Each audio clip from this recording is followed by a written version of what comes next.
hari Natal untuk mengingat setiap kebaikan Tuhan. Nah saudara, yang dikasih tema Natal kita malam hari ini pembebasan sekutunya, yang diambil dari Lukas pasal yang keempat. Bapak Ibu kalau bawa Alkitab boleh kita buka sebentar, Lukas pasal yang keempat. Buka handphone suci saudara, iPad suci, Samsung suci saudara. Kecuali kita sudah hafal, nggak apa-apa saudara ya. Saya yakin sebab jemaat Natuna ini banyak yang hafal, puji Tuhan saudara. Lukas pasal yang keempat ayat yang ke-18 saudara. Kita baca sama-sama demikian firman Tuhan. 1, 2, 3. Roh Tuhan ada padaku, oleh sebab Ia telah mengurapi aku untuk menyampaikan kabar baik kepada orang miskin, dan Dia telah mengutus aku untuk memerintahkan pembebasan kepada orang-orang tawanan dan penglihatan bagi orang-orang buta, untuk membebaskan orang-orang yang tertindas, untuk memerintahkan rahmat Tuhan telah datang. Ngomong amin. Di belakang bisa dengar saya tidak jelas? Yang di belakang? Jelas ya? Oke. Nah Bapak Ibu yang dikasih Tuhan, saudara perhatikan, ada beberapa poin yang akan saya bagikan malam hari ini. Yang pertama saudara, menyampaikan kabar baik kepada orang-orang miskin.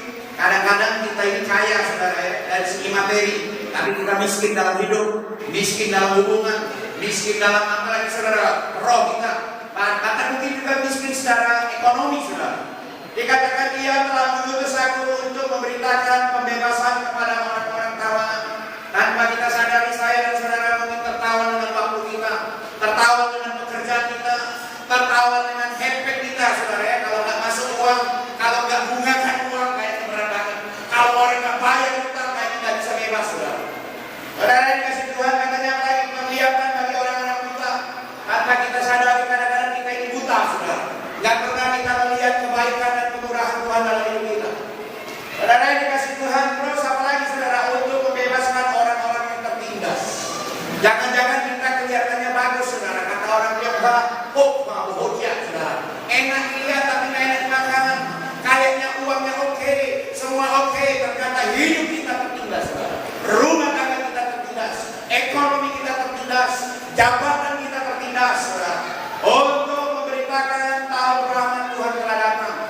Natal berbicara tentang tahun rahmat Tuhan yang telah datang. Nah kita lihat satu-satu saudara. Kalau kita lihat kembali lagi saudara dari kita Kejadian pasal 1 ayat 28. Ketika Tuhan menciptakan manusia saudara, Tuhan tahu betul tujuan pertama Tuhan menciptakan saya dan saudara itu di Kejadian 1 ayat 28. Tuhan bilang, berkuasalah kau, dikatakan sama saudara, atas setiap burung-burung di udara, ikan-ikan di laut saudara, semua yang terpendam di dasar bumi engkau kuasai. 3 sumber daya alam saudara. Waktu Tuhan ciptakan manusia, Tuhan itu kasih kepada manusia.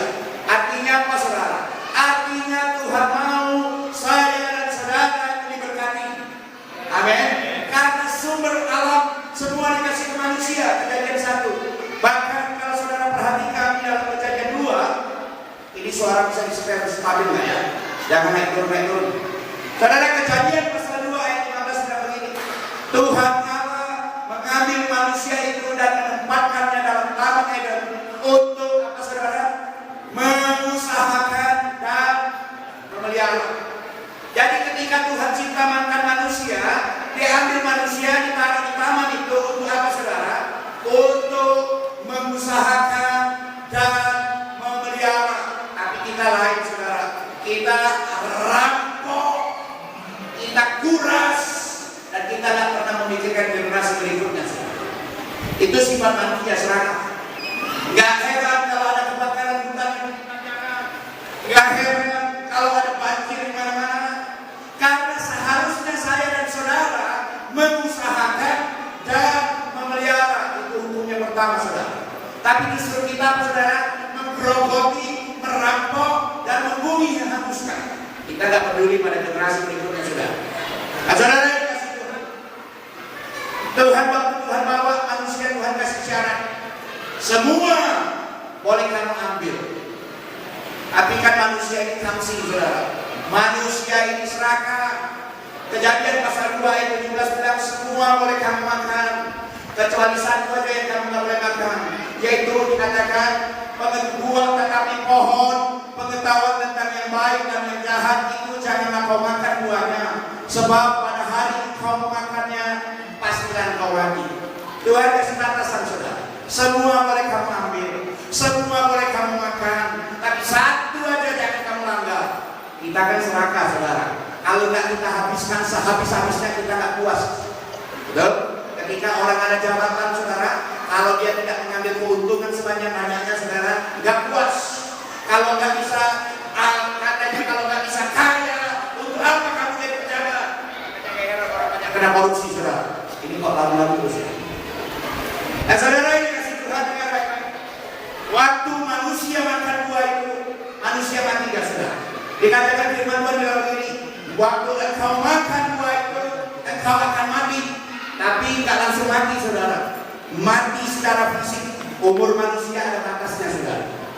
Mazmur bilang, kalau kuat 70 tahun, umur manusia 70 tahun. Kalau kuat 80 tahun saudara. Mati secara fisik, habis itu mati secara berkat. Kejadian pasal 3 bilang ini, dengan berpeluh kau akan cari makan. Makanya orang banting tulang saudara siang dan malam untuk mengumpulkan kekayaan.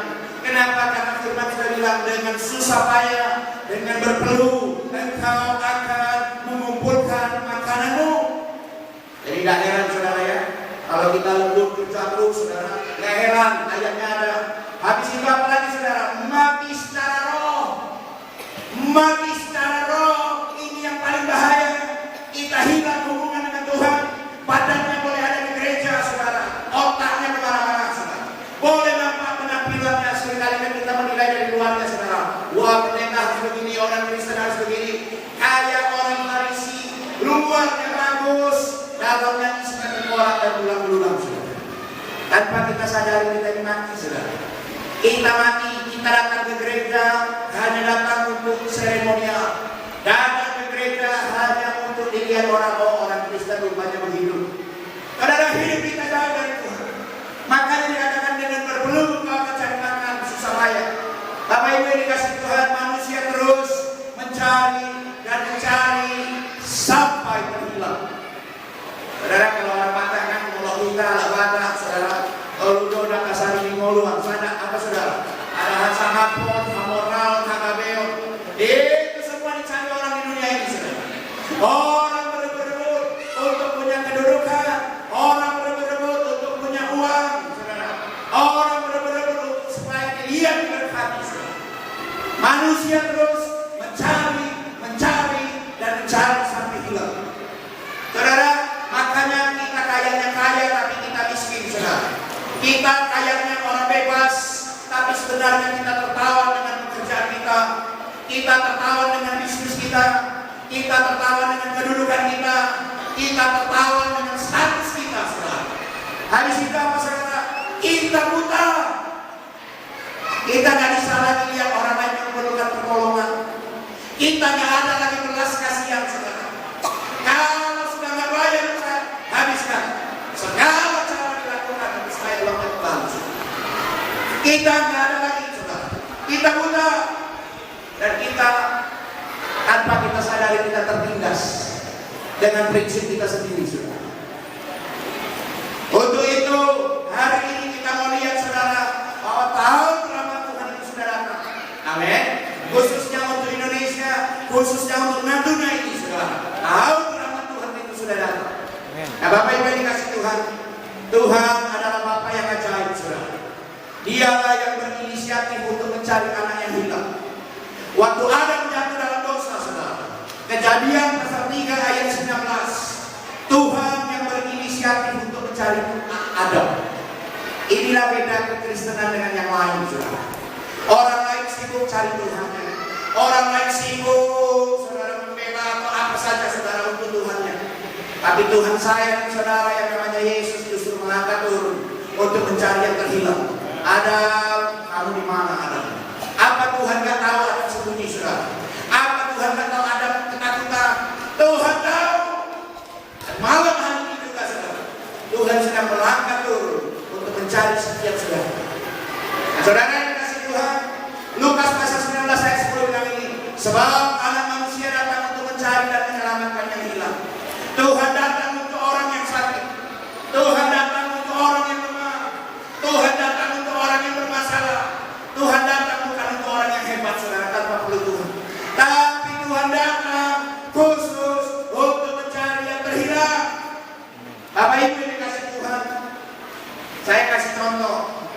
Ini namanya Getúlio Vargas, saudara. Presiden Brasil, saudara. Dia kepilih untuk yang kedua kali waktu tahun 54. Dia kampanye, dia berkeliling, saudara, supaya rakyat memilih dia dan dia jadi presiden, saudara, 5 tahun. 5 tahun kedua dia kampanye lagi, saudara, dan dia kepilih, saudara. Tapi sampai satu titik dia pikir dia ada guna hidup ini. Punya kuasa, menguasai militer, kepolisian, semua dia kuasai. Tetapi ada yang kurang, saudara. Akhirnya dia nggak bisa memikirkan lagi, dia ambil pistol, mati bunuh diri. Ternyata kekuasaan tidak membuat orang bahagia. Ternyata dia tertawan dengan kedudukannya, saudara. Ada banyak kita juga seperti itu, saudara. Kayaknya posisi sangat penting. Kalau dicopot aja, wah, kawan bahaya bisa perang, saudara. Kita lihat, kadang-kadang di dalam perkawinan aja, waktu apa itu saudara jambar ya, saudara, waktu dibagi itu salah bagi, wah, namun saudara, wah, posisi kita tidak seperti ini. Harusnya aku dapat bagi kepala ribut. Kenapa, saudara? Karena jabatan, saudara. Tanpa kita sadari, kita ini, saudara, tertawan dengan kedudukan. Ini Getúlio Vargas, dia jadi presiden tapi dia frustrasi, saudara. Gua jadi presiden kok hidup kayak begini-begini aja, kok kosong. Akhirnya ambil pistol, mati. Ternyata kekuasaan tidak membuat orang bahagia. Saudara, ini kasih Tuhan, siapa yang kenal Michael Jackson, saudara? Wow, sangat terkenal, saudara. Rumahnya besar, halamannya luas, semua apa yang dia perlukan ada di sana, saudara. Tapi satu malam pada tanggal 25 Juni 2009, dia pikir untuk apa aku punya ketenaran yang luar biasa. Aku terkenal di seluruh dunia. Apapun aku bisa beli, uangku banyak. Tapi akhirnya kau hidup begini-begini aja. Makan obat tidur banyak-banyak. Innalillah. Ternyata ketenaran tidak buat orang bahagia, saudara. Jadi kalau saudara sibuk mau cari kedudukan, saudara sibuk mau terkenal, saudara, itu bisa membuat saudara tidak ada apa-apa. Saudara dikasih Tuhan, mau ngomong kaya, saudara. Ini Adolf Merkel, orang nomor 8 kaya, saudara, versi Forbes untuk orang Jerman. Satu kali ketika ekonomi goncang 2008, baru-baru, saudara, berapa tahun yang lalu. Wah, dia gak tahan, saudara. Lihat harga sahamnya turun. Kadang-kadang orang sudah tambah kaya, saudara, biasanya tambah mikir. Ada orang yang bilang bokeh, saudara. Orang tambah kaya, tambah mikir. Orang tambah kaya, gak bisa lihat uangnya itu kalau tidak berbunga. Tidak bisa lihat uangnya kalau gak nambah. Pengen. Ini ada Merkel, saudara. Opung Merkel ini umur 74 tahun. Ketika sahamnya mulai terjun bebas di pasar saham, dia nggak kuat, saudara. Aduh, aku bakal rugi. Kereta api cepat aja lewat. Dia tabrakan dirinya, mati, saudara. Anak banyak, cucu banyak, kekayaan banyak. Ternyata keuangan banyak juga nggak membuat dia bahagia, saudara.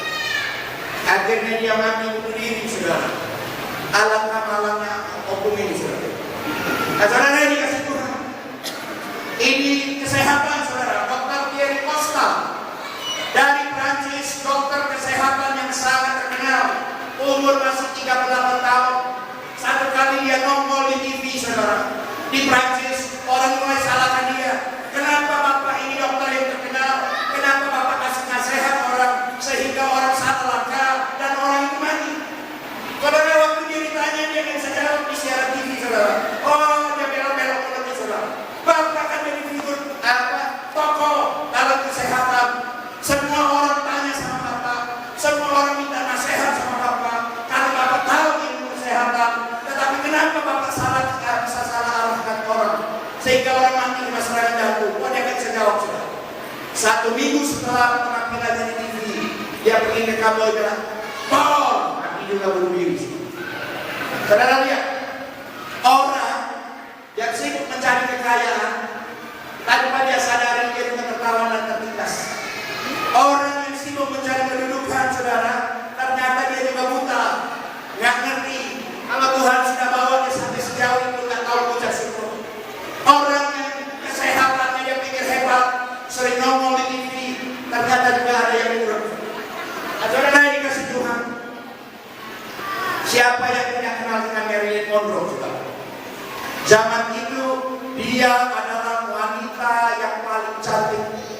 juga sedunia kata orang, saudara. Sampai Presiden Amerika zaman itu, saudara, tergila-gila John F. Kennedy sampai pacaran sama dia, saudara. Dia sangat cantik, saudara. Tapi dia juga nggak pernah puas. Kadang-kadang kan kita perempuan juga seperti itu kan, saudara ya.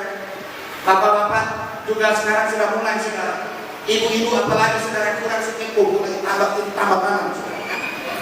Satu kali istri saya datang saya, "Papi, aku ini susah kali kalau dandan. Ini loh alis mataku ini kalau kadang-kadang nggak lurus, makan waktu banyak. Boleh nggak aku tato supaya gampang atau ujungnya aja? Ini nggak permanen kok. Ini hanya 2 tahun saja." Saya coba bilang begini, saudara, firman Tuhan ada, jangan mencacat tubuhmu. Tapi kalau kamu bilang itu nggak permanen karena kamu ngotot, silakan. Tapi kamu ingat baik-baik. Saya pernah ketemu orang ketika saya doakan orang, saudara. Ibu-ibu imam sudah opung-opung juga, saudara, sudah hama-hama. Saya waktu doakan saya bingung kenapa alis matanya kok ada 2. Ternyata waktu dia muda dia tato, saudara. Nah waktu umurnya mulai tambah, kulitnya mulai turun, alis yang dia tato mulai turun, saudara. Waktu turun dia bikin alis 2 lagi, 1 lagi ke atas. Jadilah dia manusia 2 alis, saudara.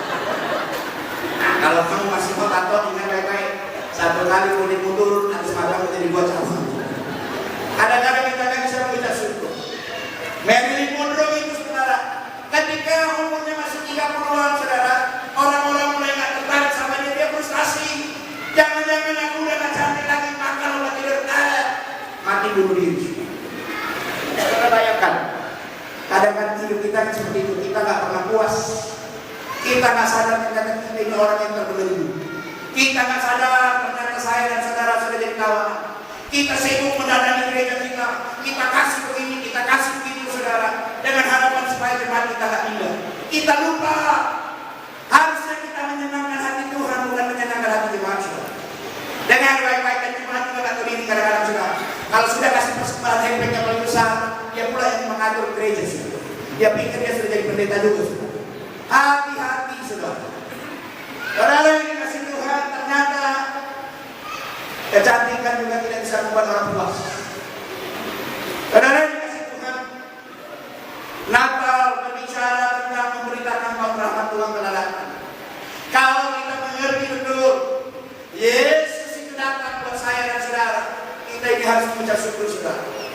Nenek moyang kami ini kan orang Tionghoa, saudara. Nenek moyang kami nggak ada yang percaya Yesus, saudara. Semua orang Tionghoa latar belakangnya menyembah seperti begu, saudara. Sama seperti waktu momen saya datang ke Tanah Batak, saudara. Kalau kita semua kan apa itu, saudara? Menyembah yang namanya semula jadi ke mulut, seminggu, saudara. Betul, tepung beras, apalagi, saudara, daun sirih, telur kampung, kemenyan, saudara, itu persembahan, saudara. Waktu kita sudah kenal Tuhan, tanpa kita sadari persembahan yang sama dulu kita bawa ke Tuhan, saudara. Limpu-limpu, saudara. Apa perlu kita tukar dulu, saudara. Tanpa kita sadari posisi kita samakan dengan waktu kita menyembah opung-opung, kita menyembah seminggu, kita sudah menyembah Yesus, hepengnya juga sama nilainya, saudara. Ada orang dikasih Tuhan, Yesus datang untuk memberitakan tahun rahmat Tuhan, saudara. Bapak Ibu yang dikasih Tuhan, Tuhan tahu siapa saya dan saudara. Yeremia bilang begini, sebelum aku membentuk engkau dalam rahim ibumu, aku telah mengenal engkau, dan sebelum engkau keluar dari kandungan, aku telah menguruskan engkau. Tuhan tahu siapa saya dan saudara. Saya dan saudara adalah orang-orang yang berharga di mata Tuhan. Amin. Tahun rahmat Tuhan berbicara, Tuhan menghargai saya dan saudara. Kita ini berharga di mata Tuhan, saudara. Bahkan kata Paulus di dalam suratnya di Galatia, dia bilang begini, saudara.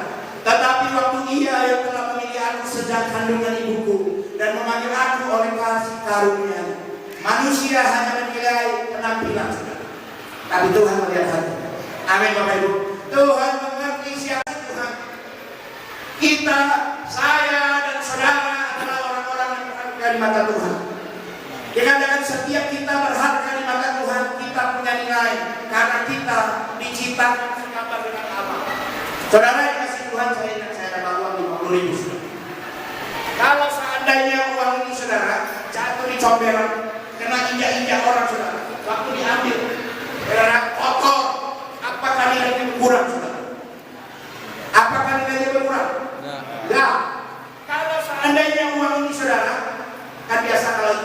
toilet saudara, kan ada air, ada tisu saudara. Dan hari itu mungkin kita yang sakit perut. Langsung ke toilet, prok, saudara. Waktu dia setor baru dia ingat saudara. Karena dia punya air, nggak punya tisu, yang ada cuma uang di dompet 50.000 saudara. Terpaksa lah ambil itu untuk lap-lap sedikit. Mana tahu kan, nah, bisa saja kan. Terus apakah uang ini karena sudah kena kotor-kotor terus berlaku saudara? Berlaku apa enggak? Apakah nilainya berkurang saudara? Apakah nilainya berkurang saudara? Kalau seandainya uang ini saya injak-injak kotor saudara, apakah nilainya berkurang saudara? Apakah saudara masih mau uang ini? Mau saudara? Mau ambil saudara? Gak mau saya ambil lagi. Saudara dengar baik-baik, sama dengan Tuhan. Seringkali kita merasa kita kotor, seringkali kita merasa kita gak layak di hadapan Tuhan. Seringkali kita pikir Tuhan terlalu jauh. Aku orang berdosa, aku sudah begini. Tapi saudara tidak tahu kalau saudara tetap berharga di mata Tuhan. Untuk itulah Tuhan Yesus datang. Berita Natal adalah berita tentang tahun rahmat Tuhan saudara. Amin saudara. Saudara yang dikasih Tuhan, setiap kita memiliki sifat dan karakter pencipta. Seringkali kita tidak bisa melihat yang baik karena kita ditutupi kuasa jahat. Tapi Tuhan melihat hatimu. Tuhan selalu melihat sesuatu yang baik dari hidupmu. Manusia melihat segala sesuatu yang jahat dari hidupmu. Tapi Tuhan selalu melihat sesuatu yang baik dalam hidupmu. Seringkali mata bisa menipu saudara, tapi hati tidak bisa menipu. Tuhan tahu, Tuhan melihat hati. Nah, Bapak Ibu yang dikasih Tuhan, Lukas pasal 19 bilang begini, sebab anak manusia datang untuk mencari dan menyelamatkan yang terhilang. Saya dalam keadaan saudara malam hari ini. Tapi dengar baik-baik Bapak Ibu yang dikasih Tuhan, keberadaan saudara di tempat ini pasti bukan suatu kebetulan. Tapi Tuhan sedang berbicara atas hidupmu. Tuhan datang untuk menebus, Tuhan datang untuk menyelamatkan. Bapak Ibu yang dikasih Tuhan, Yesus datang untuk menyelamatkan, memberkati dan menyembuhkan saudara. Saya dan beberapa banyak saudara yang datang malam hari ini, Bapak. Mungkin engkau masalah dengan kesehatanmu, engkau masalah dengan keuanganmu, engkau masalah dengan keluargamu. Dengar baik-baik Bapak Ibu yang dikasih Tuhan. Tuhan adalah Tuhan yang mengasihi. Kalau saudara lihat 1, 2, 3, 4, 5 contohnya tadi saudara, orang yang punya kedudukan,